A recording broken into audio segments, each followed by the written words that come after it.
امام حسن بصری نے کہا کہ ہم سے جندب بن عبداللہ بجلی رضی اللہ عنہ نے اسی بصرے کی مسجد میں حدیث بیان کی تھی۔ نہ ہم اس حدیث کو بھولے اور نہ یہ ڈر ہے کہ جندب رضی اللہ عنہ نے رسول اللہ صلی اللہ علیہ وسلم پر جھوٹ باندھا ہوگا۔ آپ نے فرمایا کہ ایک شخص کو زخم لگا، اس نے زخم کی تکلیف کی وجہ سے خود کو مار ڈالا۔ اس پر اللہ تعالیٰ نے فرمایا کہ میرے بندے نے جان نکالنے میں مجھ پر جلدی کی، اس کی سزا میں جنت حرام کرتا ہوں۔ صحیح بخاری حدیث نمبر 1364۔ خالد حذا نے بیان کیا، ان سے ابو قلابہ نے اور ان سے ثابت بن ضحاک رضی اللہ عنہ نے کہ نبی کریم صلی اللہ علیہ وسلم نے فرمایا کہ جو شخص اسلام کے سوا کسی اور دین پر ہونے کی جھوٹی قسم قصدن کھائے تو وہ ویسا ہی ہو جائے گا جیسا کہ اس نے اپنے لیے کہا ہے، اور جو شخص اپنے آپ کو دھاردار چیز سے ذبح کر لے اسے جہنم میں اسی ہتھیار سے عذاب ہوتا رہے گا۔ صحیح بخاری حدیث نمبر 1363۔ حضرت علی رضی اللہ عنہ نے بیان کیا، کہا کہ ہم بقیع غرقد میں ایک جنازے کے ساتھ تھے، اتنے میں رسول اللہ صلی اللہ علیہ وسلم تشریف لائے اور بیٹھ گئے، ہم بھی آپ کے ارد گرد بیٹھ گئے۔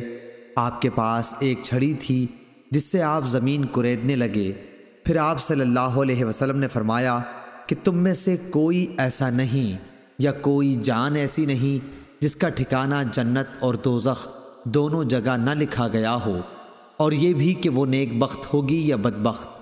اس پر ایک صحابی نے عرض کیا، یا رسول اللہ صلی اللہ علیہ وسلم، پھر کیوں نہ ہم اپنی تقدیر پر بھروسہ کر لیں اور عمل چھوڑ دیں، کیونکہ جس کا نام نیک دفتر میں لکھا ہے وہ ضرور نیک کام کی طرف رجوع ہوگا، اور جس کا نام بدبختوں میں لکھا ہے وہ ضرور بدی کی طرف جائے گا۔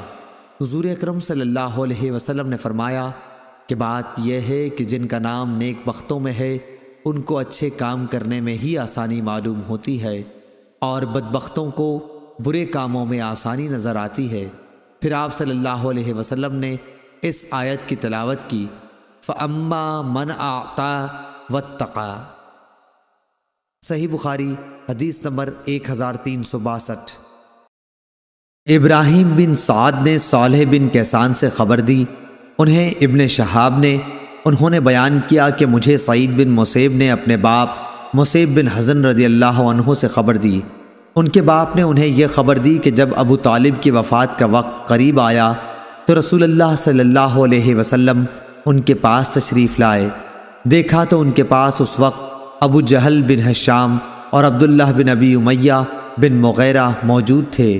آپ نے ان سے فرمایا کہ چچا، آپ ایک کلمہ لا الہ الا اللہ، اللہ کے سوا کوئی معبود نہیں کہہ دیجئے، تاکہ میں اللہ تعالیٰ کے ہاں اس کلمے کی وجہ سے آپ کے حق میں گواہی دے سکوں۔ اس پر ابو جہل اور عبداللہ بن ابی مغیرہ نے کہا، ابو طالب، کیا تم اپنے باپ عبد المطلب کے دین سے پھر جاؤ گے؟ رسول اللہ صلی اللہ علیہ وسلم برابر کلمہ اسلام ان پر پیش کرتے رہے۔ ابو جہل اور ابن ابی امیہ بھی اپنی بات دہراتے رہے۔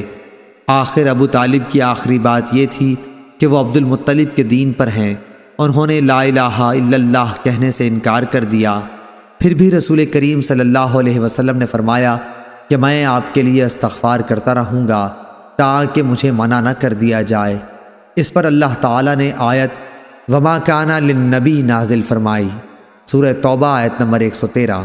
صحیح بخاری حدیث نمبر 1360۔ شعیب نے خبر دی، انہوں نے بیان کیا کہ ابن شہاب ہر اس بچے کی جو وفات پا گیا ہو نماز جنازہ پڑھتے تھے، اگرچہ وہ حرام ہی کا بچہ کیوں نہ ہو، کیونکہ اس کی پیدائش اسلام کی فطرت پر ہوئی، یعنی اس صورت میں جبکہ اس کے والدین مسلمان ہونے کے دعوے دار ہوں۔ اگر صرف باپ مسلمان ہو اور ماں کا مذہب اسلام کے سوا کوئی اور ہو، جب بھی بچے کے رونے کی پیدائش کے وقت اگر آواز سنائی دیتی تو اس پر نماز پڑھی جاتی، لیکن اگر پیدائش کے وقت کوئی آواز نہ آتی تو اس کی نماز نہیں پڑھی جاتی تھی، بلکہ ایسے بچے کو کچا حمل گر جانے کے درجے میں سمجھا جاتا تھا، کیونکہ حضرت ابو ہریرہ رضی اللہ عنہ نے روایت کیا ہے کہ نبی کریم صلی اللہ علیہ وسلم نے فرمایا کہ ہر بچہ فطرت اسلام پر پیدا ہوتا ہے، پھر اس کے ماں باپ اسے یہودی یا نصرانی یا مجوسی بنا دیتے ہیں۔